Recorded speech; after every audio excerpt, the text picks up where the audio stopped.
Fala pessoal, tudo bem com vocês? Espero que sim. Hoje vamos aprender a lição número 13. O tema da aula é Presentes para os filhos de Deus. Presentes para os filhos de Deus. Vamos orar?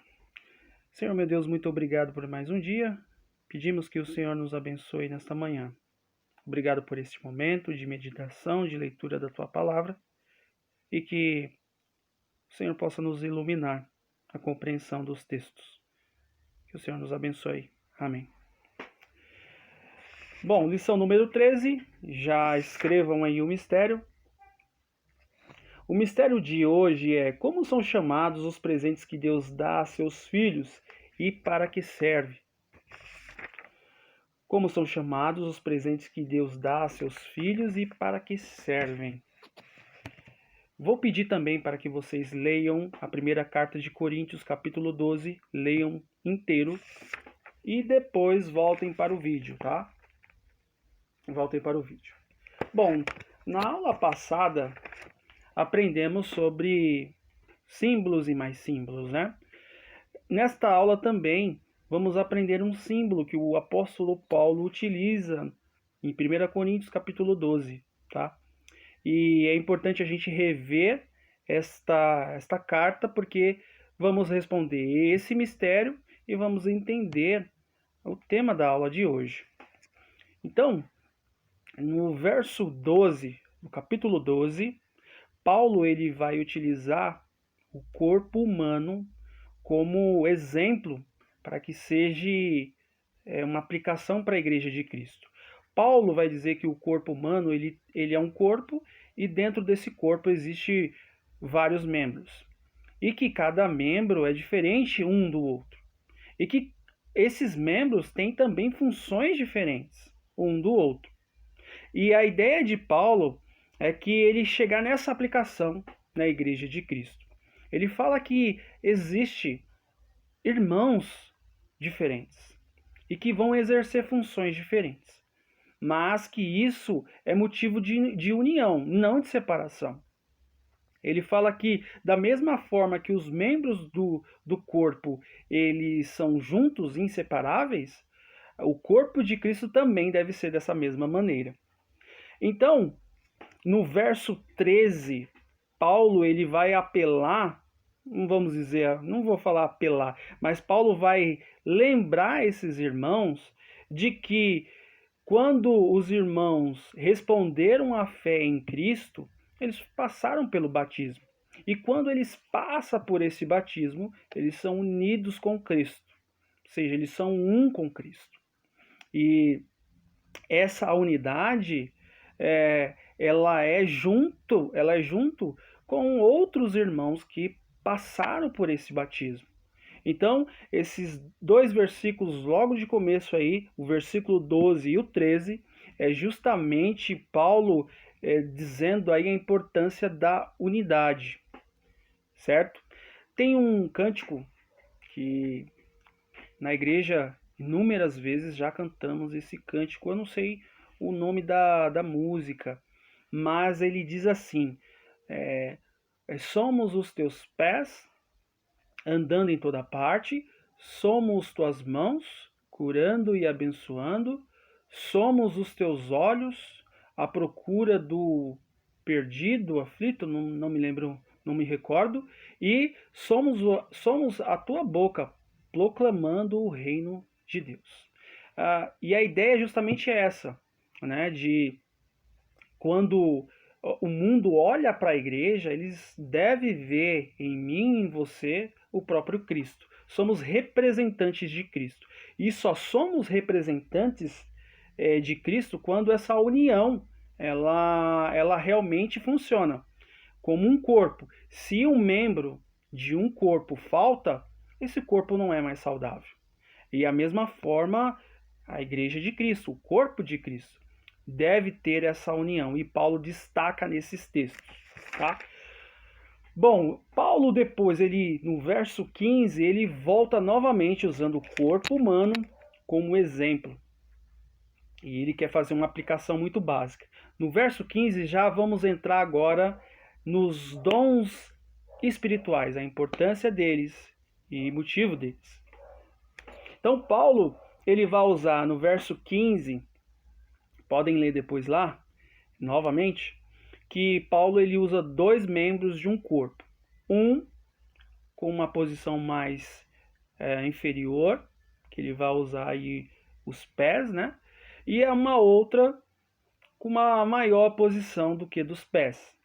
E essa ideia de Paulo de fazer isso é de dizer que aqueles irmãos que têm uma função dentro do corpo de Cristo que é inferior, né? Que eles não se sintam fora do corpo de Cristo, que eles não se sintam menosprezados. Na verdade, se eles sentirem esse sentimento, eles podem até surgir outros sentimentos como inveja daqueles que estão numa posição maior, né? De eles ter rancor, de ele ter discórdia, e isso faz mal para o corpo de Cristo. Isso não é saudável para o corpo de Cristo. E Paulo chama a atenção desses irmãos. No verso 18, Paulo vai dizer que quem faz essas distribuições não é a pessoa, não é o homem que tem essa capacidade, mas sim o Espírito Santo. Deus distribui esses dons através do Espírito. E quando você não está conformado com aquilo que Deus deixou para você, é o mesmo que dizer que você está pé de guerra com o próprio Deus. E isso não é bom para ninguém. Tá? Aí no verso 21, Paulo agora vai mudar. Ele deu mais destaque aos membros inferiores. Agora Paulo vai reverter essa situação. No verso 21, ele vai colocar agora os membros superiores. Ele diz que a ideia de Paulo aqui, ele compara agora, a ideia de comparar esse caso agora é de que aqueles irmãos que têm uma função mais destacado, que eles não sejam orgulhosos, que eles não sejam superiores aos demais. Porque, na verdade, eles nada podem fazer se todos não estiver trabalhando juntos. Então, Paulo ele vai dizer esses cuidados que aqueles irmãos devem ter, os inferiores e os superiores. Cada dom ele serve para que um seja abençoado pelo outro, tá? E isso é importante você entender, porque muitas das vezes você acha que você não tem capacidade de ser um pastor, de ser um presbítero, de ser um diácono, mas as funções da igreja, ela não termina nesses 3 pontos. Tem muitas outras funções que você pode exercer e que você vai ser importante quanto aquelas pessoas que estão em outras posições.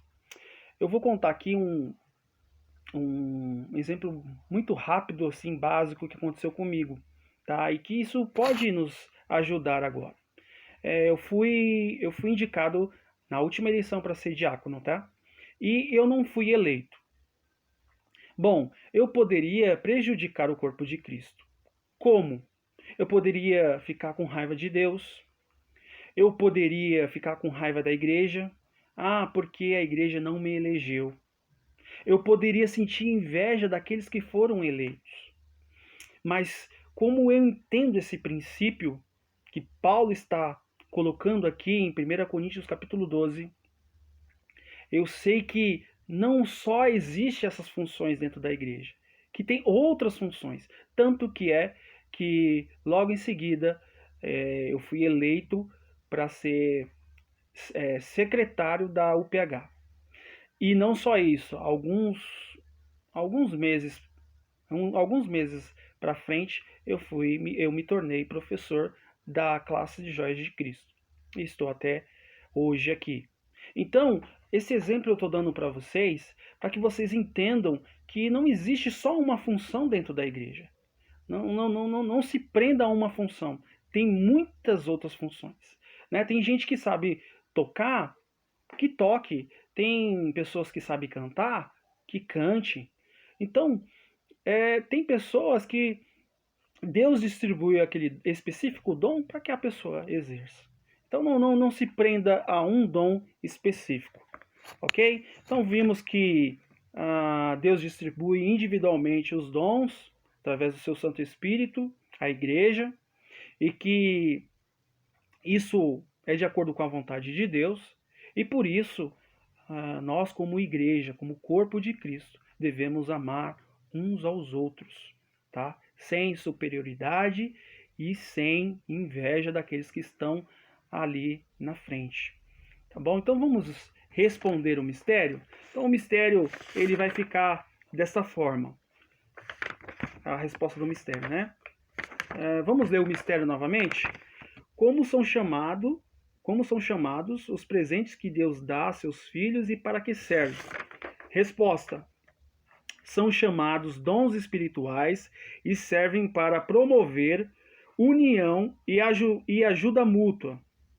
São chamados dons espirituais e servem para promover união e ajuda mútua. Então esse fica o mistério, a resposta do mistério, e vamos orar para agradecer a Deus. Senhor, meu Deus, muito obrigado por mais uma aula. Aprendemos que é o Senhor que distribui os dons, que isso não vem do homem, vem do Senhor. E isso acontece conforme a tua vontade. Obrigado, Senhor, porque isso nos ajuda a amar uns aos outros. Ajuda a ter a união como um corpo que não entre em contradição.